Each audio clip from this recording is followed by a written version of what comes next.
What transpires when tactical desperation collides with mechanical genius, transforming a medium bomber designed for high-altitude precision into a low-flying, 8-gun, ship-shredding monster? What happens when innovation, born not in pristine corporate boardrooms but in the dust and grime of maintenance hangars, ignores every codified military regulation? On March 3, 1943, the Imperial Japanese Navy was about to receive the catastrophic answer to these inquiries, witnessing the most brutal 15 minutes of naval warfare they had ever encountered. This is the compelling chronicle of how American battlefield improvisation converted the B-25 Mitchell bomber into a flying gunship so devastating it could literally tear enemy vessels in half, fundamentally altering the entire trajectory of the Pacific conflict. It all began in 1942, a year defined by retreat and overwhelming loss. Following the devastating strike on Pearl Harbor, the fall of the Philippines, and the overrun garrisons of Wake Island, the Japanese military apparatus appeared relentless and unstoppable. Their vast empire had been rapidly stretched across immense stretches of ocean, and their strategic method was brutally simple: reinforce and resupply existing garrisons with massive, heavily protected convoys. Allied forces, still reeling and critically weak, seemed incapable of intercepting or stopping this logistical lifeline. In the sprawling theater of the Southwest Pacific, General Douglas MacArthur's command was barely holding on. Allied air assets were dutifully attacking the Japanese convoys, but they employed obsolete methods. They relied on the old way, high-altitude bombing runs, utilizing heavy B-17 flying fortresses. These bombers released their deadly ordnance from 20,000 feet, desperately hoping that gravity and sheer luck would guide the bombs into the fast-moving ships far below. The results, however, were dismally predictable. Ship after ship successfully reached its destination. Convoy after convoy delivered crucial troops and supplies to fortify Japanese strongholds across the ocean. The man who would change everything was a grizzled Arkansas native named Paul Irving, known universally as Papy Gun. Papy was not a product of Annapolis or West Point. He was a 6th-grade dropout born in Quitman, Arkansas in 1899. Lacking the formal education required to become a pilot officer, he joined the Navy as a teenager and trained as an aviation mechanic, learning the inner workings of complex aircraft inside and out. Yet his ambition never flagged. He saved every penny he earned, eventually purchasing his own surplus seaplane and teaching himself the art of flight. By the time the Second World War erupted, Papy had already served 2 decades as one of the Navy's rare enlisted pilots, known as naval aviation pilots. He had flown from America's earliest aircraft carriers, the USS Langley, the USS Lexington, and the USS Saratoga. These 20 years taught him an invaluable lesson: how to innovate, how to improvise, and how to make do with whatever was available. He had retired from the Navy by the time he was offered an officer's commission at age 40. Papy had moved his life, his wife Polly, and their 4 children to the Philippines, where he realized his personal dream by founding Philippine Airlines with a small fleet of 4 Red Beechcraft aircraft. It was a simple, fulfilling life, built on flying passengers between the islands, a life defined by building something from nothing. December 7, 1941, shattered this tranquil existence. When Japanese forces invaded the Philippines, Papy's family was trapped and subsequently interned in the Santo Tomas camp in Manila. Papy himself narrowly escaped to Australia with a handful of other American personnel. The invasion cost him everything: his home, his airline, and the immediate safety of his family. This immense loss did not break him.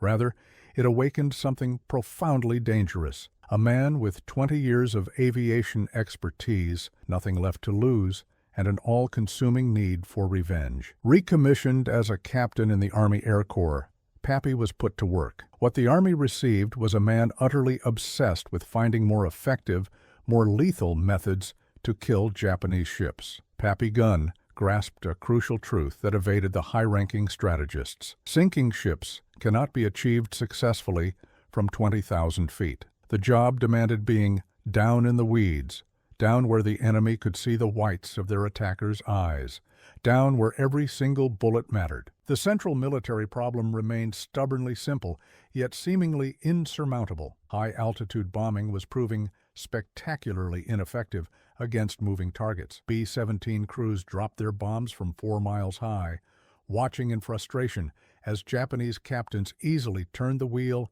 and steered their vessels safely out of the way. The bombs harmlessly detonated in the vast ocean, and the convoys continued their journey, delivering fresh troops and supplies to fortify enemy positions. What was urgently required was a radical departure, a complete reassessment of how aircraft could engage naval targets. The attack needed to happen not from above, where ships possessed ample time to maneuver, but from the side, flying low at mast height, making evasion functionally impossible. This shift was not merely a tactical change.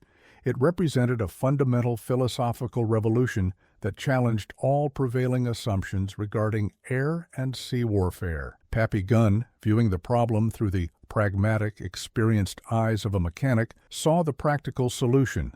Take a fast, stable, medium bomber, something with the necessary range and speed, and transform it into a specialized flying gunship. His concept was elegant in its brutal simplicity. Strip out the heavy, complex bombardier equipment and instead pack the nose full of heavy machine guns. Pilots would then be trained to attack ships as if they were performing strafing runs on ground targets. The airplane had to become something it was never intended to be, a specialized ship killer. This new concept demanded not just mechanical innovation, but an entirely new combat doctrine: skip bombing. The modified bombers would roar in at wave-top height, racing across the water's surface, and release their bombs. The bombs would effectively skip across the water like flat stones, slamming into the sides of the Japanese ships. Hitting a vessel at or just below the waterline was devastating, as this point represented the thinnest armor. The genius of Papy's vision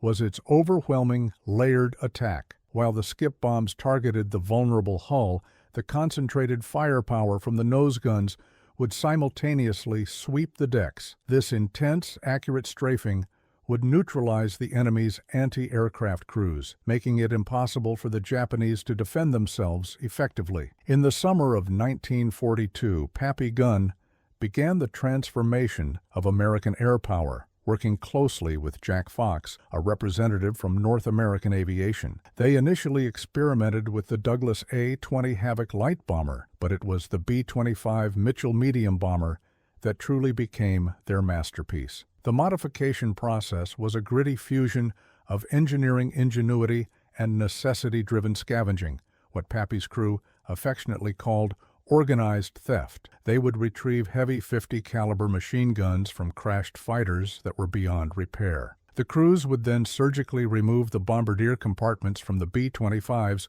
and cram the nose with as many of the heavy machine guns as they could physically fit. Initially, the first modified bombers carried 4 guns, then 6, and eventually some B-25's were adapted to carry an incredible 18 forward-firing .50 caliber machine guns. This translated to the concentrated firepower equivalent of 3 P-51 Mustang fighters, all packed into a single aircraft nose. But the guns were merely half the innovation. The true revolution lay in the required tactics. Pilots had to completely relearn how to fly.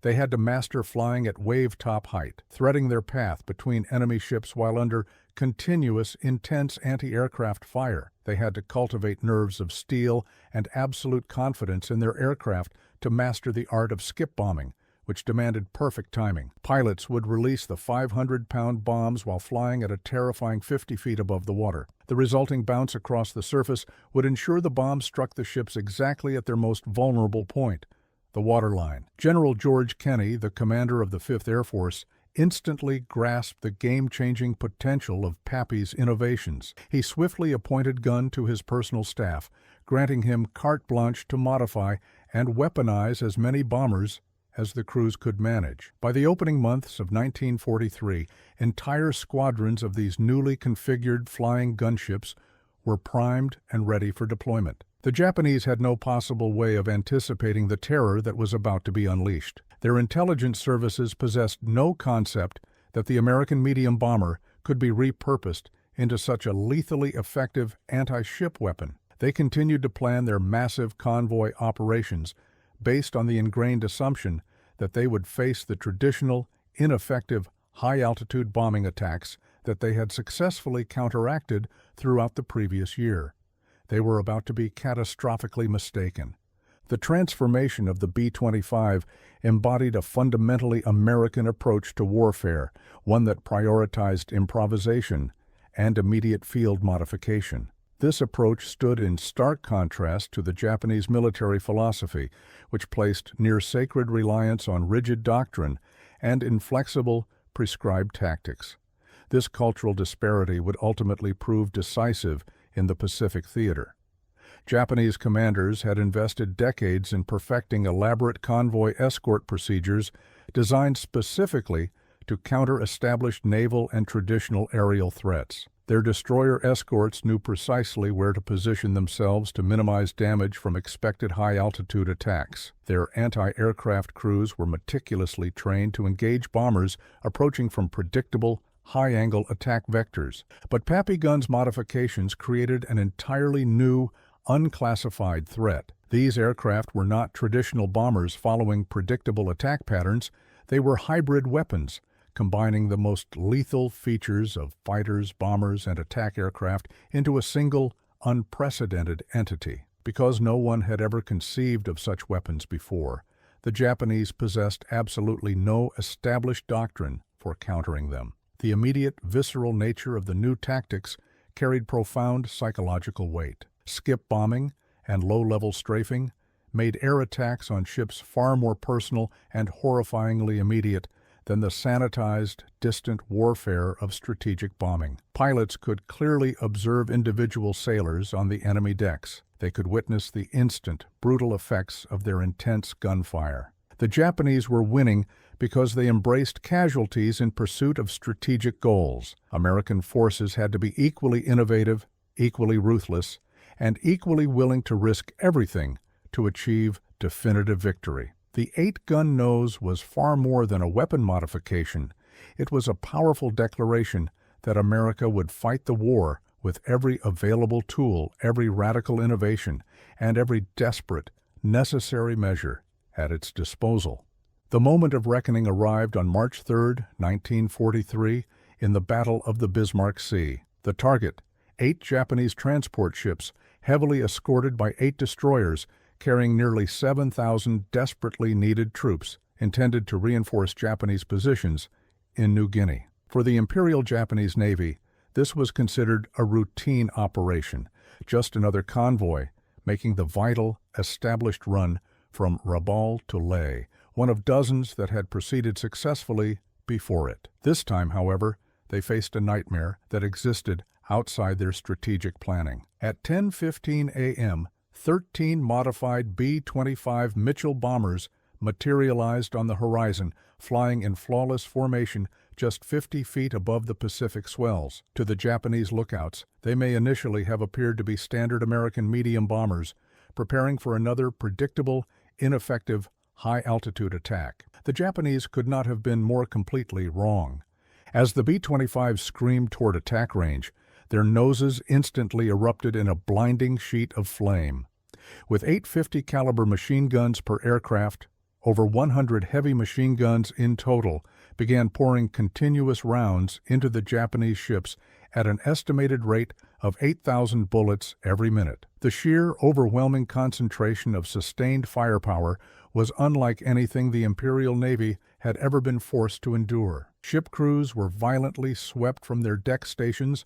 Anti-aircraft guns fell silent as their operators were instantly killed or forced into frantic, useless cover. The intense strafing, however, was only the beginning of the horror. As the gunships swept across the convoy, they released their skip bombs, the 500-pound weapons that bounded across the water and violently slammed into the ship's vulnerable hulls below the waterline. The Japanese vessels, which were structurally designed to withstand conventional shell fire from other surface warships, were rendered completely helpless and vulnerable to this entirely new, low-angle form of attack. In a mere 15 minutes, the engagement was decisively concluded. 8 transports and 4 destroyers, a crushing 3/4 of the entire convoy, lay sinking or burning on the sea. Of the 6,900 Japanese troops aboard, fewer than 1,200 would ever reach their destination. The rest perished, were wounded, or would spend the remainder of the conflict as shipwrecked survivors, struggling fruitlessly to reach friendly territory.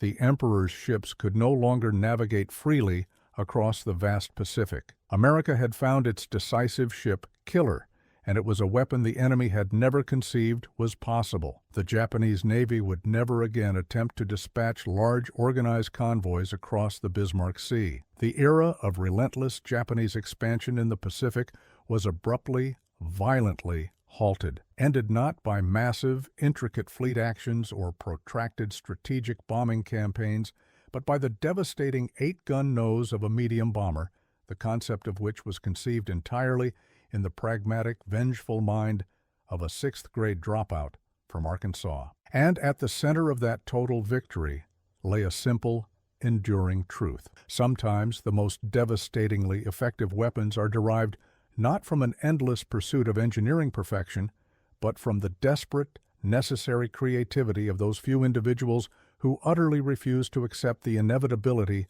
of defeat.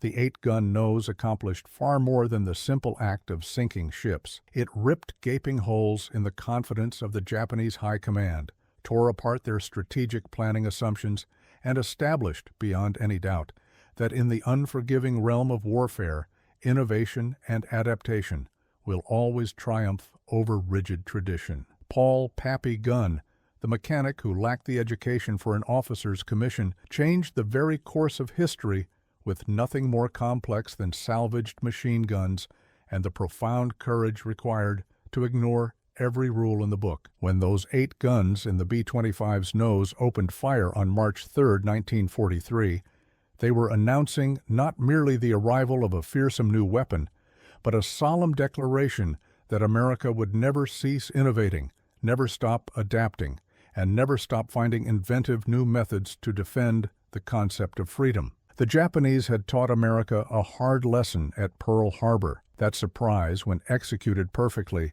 could instantaneously change the course of history. Yet, in the blood-soaked skies high above the Bismarck Sea, America returned that devastating favor with interest. The student had, in a single, terrifying quarter hour, become the master. 8 guns, 15 minutes, and the beginning of the inevitable end for Japanese naval supremacy in the vast Pacific. The day Japan faced the B-25’s 8-gun nose, they were forced to concede that true military might lies not in disciplined adherence to dated doctrine, but in the revolutionary ability to invent the future battlefield, forcing your enemy to fight a war they never even realized existed. What other certainties, then, must we challenge in our own time, accepting that the greatest victories are often found by the mechanic in the hangar, willing to tear apart tradition for the sake of the future?